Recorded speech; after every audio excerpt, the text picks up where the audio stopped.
Hi, I'm the Mike in michaelbearvoice.com with what I think is kind of a fun and interesting story about the gulf that exists between real and fake, between art and reality. I was roaming around the internet, as I often do unsupervised, and I stumbled across the J. Peterman catalog. J. Peterman catalog? J. Peterman exists? I had no idea. I don't know if you remember, but back in the 90s, Seinfeld, of course, I've seen all of them, and J. Peterman was one of my favorite characters. I thought he was just that. I thought he was a character. I thought he was fictitious. No, he exists, and he puts out this catalog. And I just loved it. I thought, wow, it's exactly as one would expect from a J. Peterman catalog, minus Elaine Bennis doing the writing. The descriptors were wonderful and evocative, and they were funny, and they were whimsical and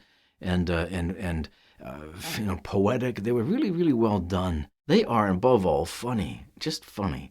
If nothing else, just spend time browsing the catalog. But what I really appreciate most are the illustrations.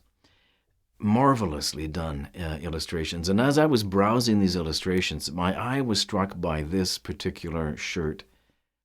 Now, this is not a shirt I would wear normally. I mean, it's a rugby shirt, and I don't play rugby. I had one when I was a kid, I think, but that was a long time ago. But it's not something I would wear. But looking at this illustration, I was struck by the idea that, maybe I could pull that off.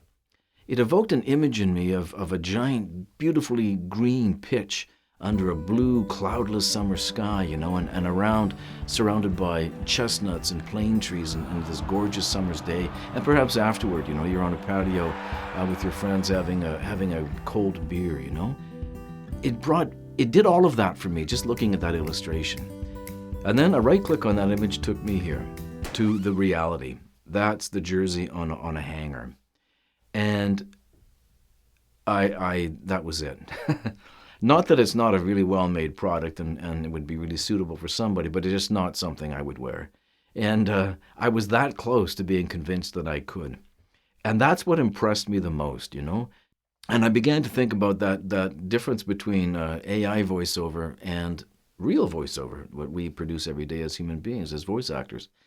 And I am very much aware, let me be clear on this, in the comical irony in the fact that the real could not do for me what the illustration could do. It is an odd circle to try and square, but I do it this way, in that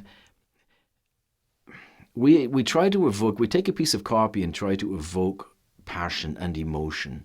And that's what that illustration did for me. It had life, it had vitality and vibrancy, it had color, and that's what we as voice actors do every day to a piece of real copy, you could say. Take that real jersey and then make it sing, make it dance, make it play rugby on a pitch on a summer's day. Yeah, it's interesting. I was really, really struck by that, and I simply thought I would share it for that reason. It is a bit of a mind bend, you could say. It is ironic, to say the least, but that's my takeaway. The other takeaway, of course, is that the J. Peterman catalog is real. And by the way, it's spectacular.